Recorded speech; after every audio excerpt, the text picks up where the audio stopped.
আমার চ্যানেলে তোমাদের সকলকে স্বাগত। আজ আমরা ক্লাস 6 এর রায়ান মার্টিনের প্রশ্নবিচিত্রা থেকে পরিবেশের দ্বিতীয় পর্যায়ক্রমিক মূল্যায়নের 7 নম্বর স্কুল সলভ করব।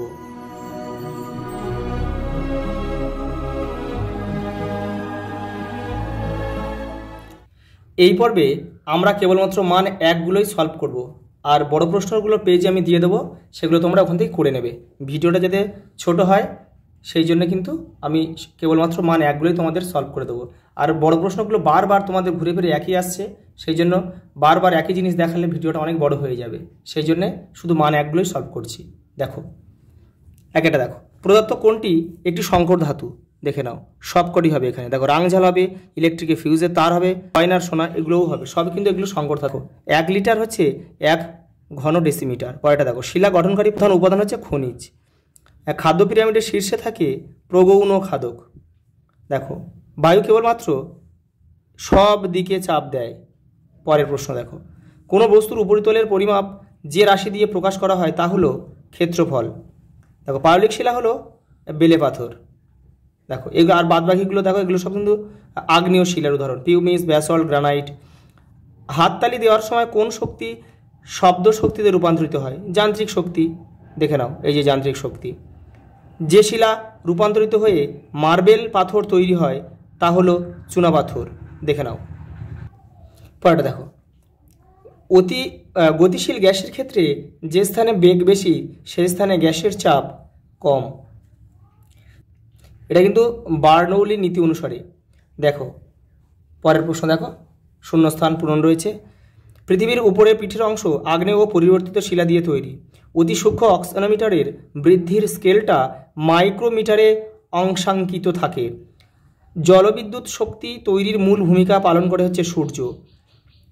3টি প্রাথমিক রাশির উল্লেখ করো, দৈর্ঘ্য, ভর ও সময়। কত পাস্কেলে 1 কিলো পাস্কেল? 1000 পাস্কেলে।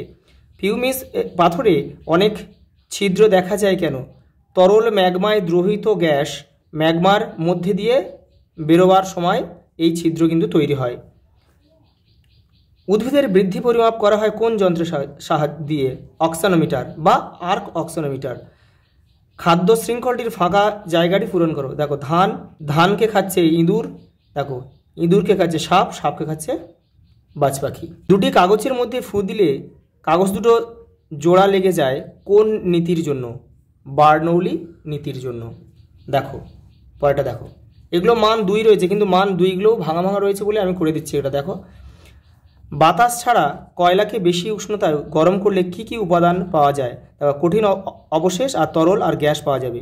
দেখো, অ্যাম্বার লাইট কি? অ্যাম্বার লাইট তোমরা জানো, গাছের জমাট বাঁধা রজনের মধ্যে কোনো পোকা যদি আটকে পড়ে, সেই পোকাটার দেহটার চারদিকে একটা আঠালো পদার্থ জমে গিয়ে একটা শক্ত পদার্থ তৈরি হয়, সেটাই কিন্তু অ্যাম্বার লাইট। পরেরটা দেখো, এগুলো পেজ দেওয়া আছে, এগুলো তোমরা করে নেবে। এই যে পাললিক শিলায় স্তর দেখা যায়, কারণ পাললিক শিলা স্তরে স্তরে সঞ্চিত হয়ে কিন্তু এই শিলা তৈরি হয়, সেই জন্য কিন্তু স্তর দেখা যায়। লাভা কাকে বলে?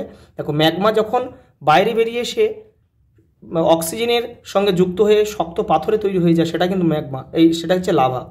ম্যাগমা কিন্তু ভূগর্ভের নিচে থাকে আর লাভা কিন্তু ভূগর্ভের উপরে চলে আসে। দেখো, পেট্রোলিয়াম শোধন করা অত্যন্ত প্রয়োজনীয় কাজ কেন? এটা কিন্তু মান 2 আছে, কিন্তু এটা তোমরা একটু শুনে রাখো। পেট্রোলিয়াম যখন খনি থেকে বা মাটির নিচ থেকে তোলা হয় ভূগর্ভ থেকে, তখন কিন্তু এর সঙ্গে অনেক অপদ্রব্য মিশে থাকে, সেগুলো শোধন করা অত্যন্ত প্রয়োজন। দেখো পরের প্রশ্ন দেখো, ডিজিটাল স্টপ ওয়াচ বলতে কি বোঝো? এটা তোমরা করবে, বই থেকে করবে, তোমাদের বইয়ে রয়েছে। দেখো, এই ঘড়িতে কত সূক্ষ্মভাবে সময় মাপা যায়? দেখো, 0.01 সেকেন্ড, মিলি সেকেন্ড। এগুলোকে মিলি সেকেন্ড বলে, মিলি সেকেন্ড। আমাদের জীবনে সব সময় পরিমাপের যন্ত্র দিয়ে সঠিক পরিমাপ করে কাজ করা সম্ভব নয়, তখন আমাদের কিসের উপর নির্ভর করতে হয়? দেখো, অনুমানের উপর নির্ভর করতে হয়। 1 গ্লাস জলের আয়তন তুমি কিসের সাহায্যে মাপবে? এটা হচ্ছে আয়তন মাপনী চুং। আর এই প্রশ্নটা তোমাদের রায়ান মার্টিতে রয়েছে, এটা তোমরা করে নেবে।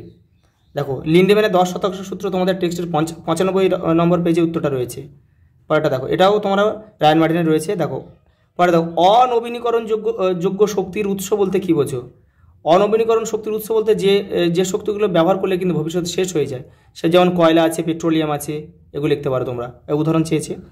আর দেখো, খাদ্যস্থিত শক্তি কি শক্তিতে অবস্থান করে? দেখো, রাসায়নিক শক্তিরূপে অবস্থান করে। পরে দেখো, রেখাচিত্রের সাহায্যে একটি জলাভূমির খাদ্য জালের উদাহরণ দাও। দেখো, শ্যাওলা,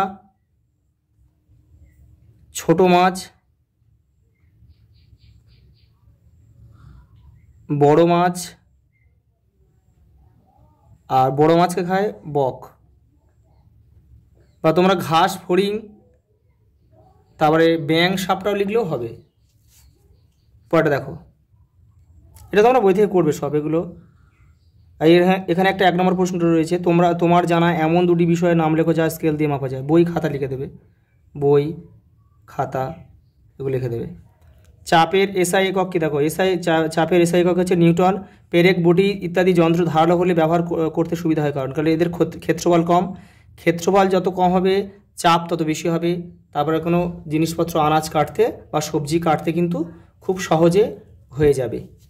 দেখো পরের প্রশ্ন, লাইফ সায়েন্স কী বলেছে দেখো, হৃৎপিণ্ড থেকে যে নলের মাধ্যমে রক্ত সারা দেহে ছড়িয়ে পড়ে সেটা হচ্ছে ধমনী।